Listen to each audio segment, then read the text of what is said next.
Assalamualaikum warahmatullahi wabarakatuh. Perkenalkan, nama saya Robi Panca Aditya. Saya adalah mahasiswa PPG Prajabatan 2023, program studi Pendidikan Jasmani, Olahraga, dan Kesehatan di Universitas Siliwangi.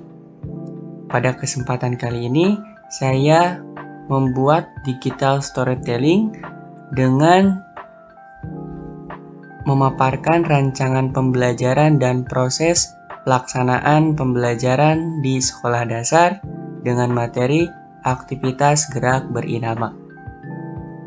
Sebelum pada materi intinya, saya akan membahas dulu mengenai salah satu mata kuliah pengajaran dan pembelajaran daring dan bauran. Mata kuliah pengajaran dan pembelajaran dengan metode daring dan bauran disusun dengan tujuan untuk memberikan pengetahuan secara menyeluruh mengenai proses pengajaran dan pembelajaran yang diadaptasi dengan perkembangan teknologi terkini. Modul ini juga sebagai solusi terhadap permasalahan yang kerap muncul dalam proses kegiatan belajar mengajar yang disebabkan oleh keterbatasan jarak, waktu, dan cara belajar di tengah era pendidikan yang menuntut para peserta didik untuk lebih melek teknologi. Nah, pengajaran dan pembelajaran daring dan bauran di sini merupakan salah satu mata kuliah wajib pada semester 1 program PPG Prajabatan. Langsung saja pada materi yang akan dibahas. Oke, yang akan saya bahas pertama itu mengenai rancangan pembelajaran. Sekolah SDN PPG Prajabatan 2023, mata pelajaran Pendidikan Jasmani, Olahraga, dan Kesehatan. Kelas 6 semester 1. Pokok bahasan aktivitas gerak berirama. Subpokok bahasan variasi dan kombinasi pola gerak langkah kaki dan ayunan lengan aktivitas gerak berirama. Dimensi mandiri dan gotong royong. Alokasi waktu 1 kali pertemuan atau 4 kali 35 menit dengan moda blended learning.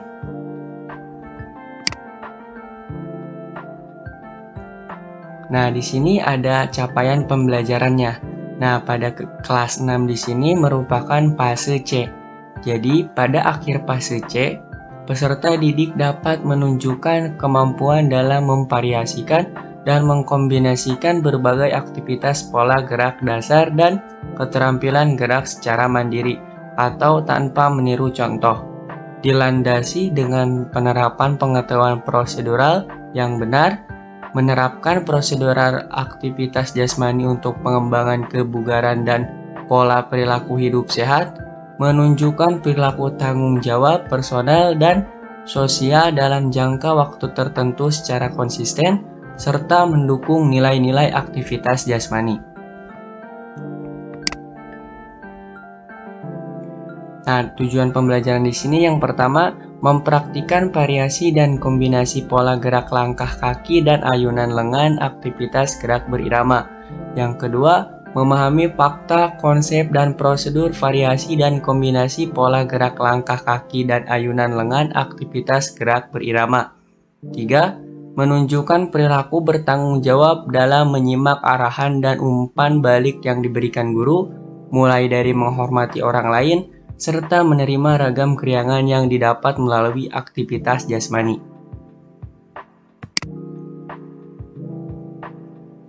Materi pembelajaran di sini, yang pertama ada variasi pola gerak gerakan langkah kaki aktivitas gerak berirama. Yang kedua, variasi dan kombinasi pola gerak gerakan ayunan lengan aktivitas gerak berirama. 3. Variasi dan kombinasi pola gerak gerakan langkah kaki dan ayunan lengan aktivitas gerak berirama. Nah, pada pembelajaran kali ini menggunakan metode pembelajaran yang pertama ada problem based learning dan project based learning. Nah, pada sesi kali ini pembelajaran dibagi menjadi 2 sesi, di mana sesi pertama dilakukan secara luring atau tatap muka, dan kedua dilakukan secara daring atau media atau alat atau daring. Oke, kita simak aktivitas pembelajaran sesi pertama secara luring atau tatap muka.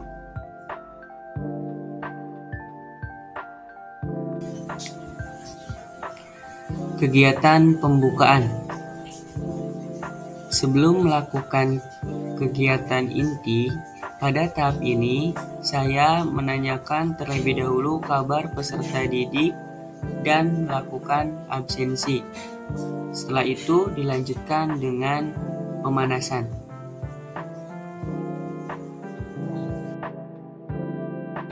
Assalamualaikum warahmatullahi wabarakatuh.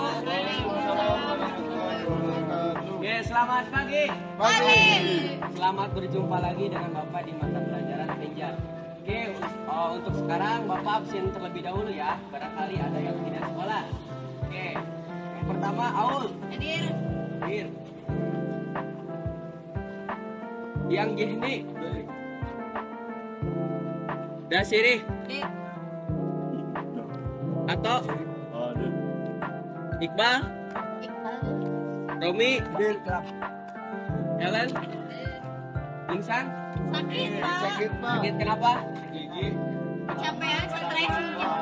Oke, Bapak, kita doakan saja mudah-mudahan Insan kembali lagi sehat walafiat. Oke, sebelum lanjut ke materi kita pemanasan dulu. Oke, sebelumnya baris dulu. Berapa orang? Mau ganjar aja. Dua staf. Oke, siapa KM-nya di sini? Ya. Oke, pimpin doa dulu. Teman-teman, sebelum olahraga, mari kita berdoa setelah dimulai. Berdoa selesai, beri salam. Assalamualaikum warahmatullahi Assalamualaikum warahmatullahi wabarakatuh. Oke. Kegiatan inti. Pada tahap ini, peserta didik dibagi menjadi 2 kelompok. Setiap kelompok diberikan tugas untuk mengamati dan mendiskusikan dari apa yang telah diberikan oleh saya atau sebagai guru. Setelah berdiskusi beberapa menit, peserta didik menampilkan hasil diskusinya dan rekan yang lainnya melihat dan mengamati.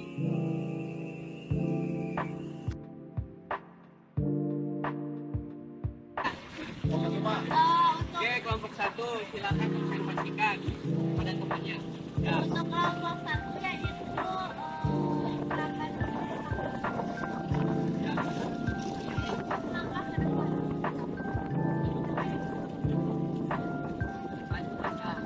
terus yang kedua samping kanan dan kiri. Ya, sekarang baru-baru sedikit ya. Ya, baris. Ya.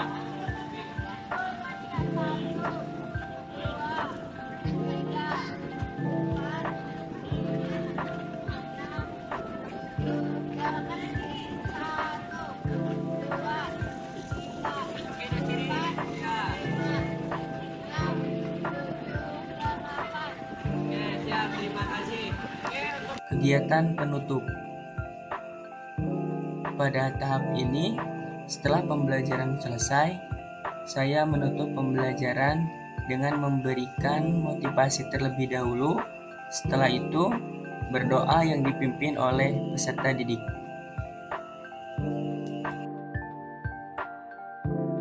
Oke, terima kasih untuk pertemuan sekarang. Terima kasih untuk pertemuan sekarang. Kalian sudah antusiasnya sangat banyak.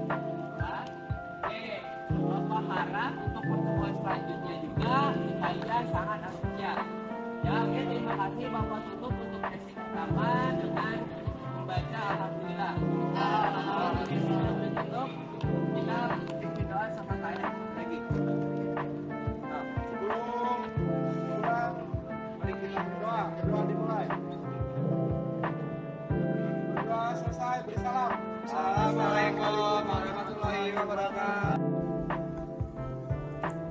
Mari kita simak aktivitas pembelajaran sesi kedua.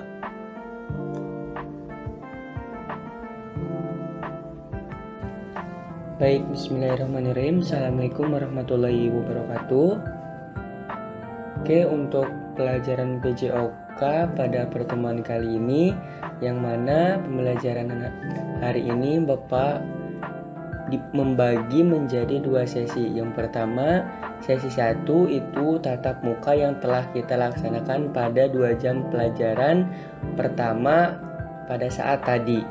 Nah, yang kedua sekarang yaitu pembelajaran daring atau dalam jaringan, di mana pembelajarannya menggunakan handphone ataupun sebagainya. Oke, baik, Bapak akan mulai.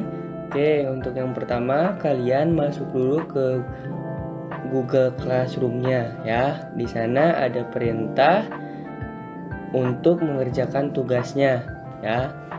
Nah, pembelajaran daring SD kelas 6 ya, semester 1 itu semester ganjil tahun ajaran 2023-2024. Nah, di sini ada tugasnya. Nah, ya petunjuk, lihat di petunjuknya ya, kalian bisa baca petunjuknya di sini mengenai tugasnya.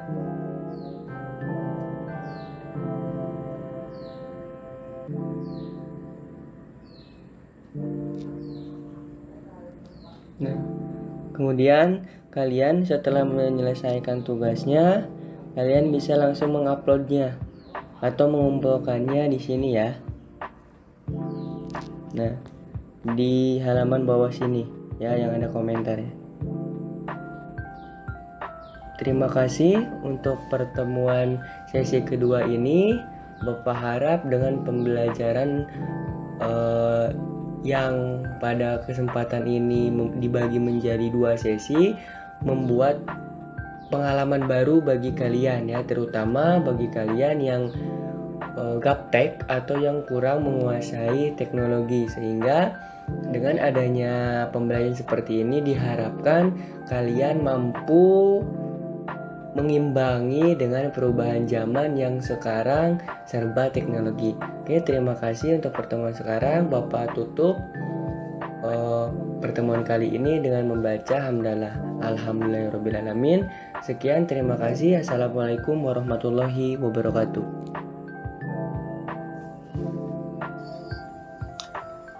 Setelah kita menyimak video pembelajaran dengan metode daring dan bauran atau metode blended learning, yang mana pembagian metodenya dibagi menjadi 2, 1 metode daring dan 2 metode luring. Nah, dirasa ada beberapa poin penting yang harus dilakukan perbaikan. Yang pertama, pemilihan metode pembelajaran sebaiknya disesuaikan dengan karakteristik dan kemampuan peserta didik. Yang kedua, sistem pendidikan di sekolah dasar tidak dapat menerapkan pembelajaran berbasis proyek karena tingkat sekolah dasar belum memungkinkan untuk melaksanakan pembuatan proyek tersebut. Yang mana kita lihat bahwa dalam pembelajaran yang terdapat dalam video tersebut menggunakan metode problem based learning dan project based learning. Nah, pada PJBL atau project based learning itu dalam tingkat sekolah dasar itu belum memungkinkan untuk melaksanakan pembuatan proyek tersebut. Nah, dalam mengatasi kendala penerapan pembelajaran berbasis proyek di sekolah dasar, perlu dipahami bahwa tingkat sekolah dasar belum sepenuhnya mampu melaksanakan proyek tersebut. Oleh karena itu, penting untuk mempertimbangkan dalam memilih metode pembelajaran yang sesuai dengan kondisi dan kemampuan peserta didik di tingkat sekolah dasar. Dengan memahami karakteristik siswa dan memperhatikan keberlanjutan dalam proses belajar mengajar di sekolah dasar, dapat memilih metode pembelajaran yang lebih cocok dan lebih sesuai, guna untuk memberikan pendidikan yang solid dan membangun fondasi yang kuat untuk perkembangan akademis peserta didik. Dengan pendekatan yang disesuaikan dengan hal tersebut, pembelajaran dapat menjadi lebih efektif dan relevan bagi peserta didik di tingkat sekolah dasar. Mungkin itu beberapa poin penting yang dirasa harus perbaikan untuk proses pembelajaran selanjutnya. Terima kasih. Assalamualaikum warahmatullahi wabarakatuh.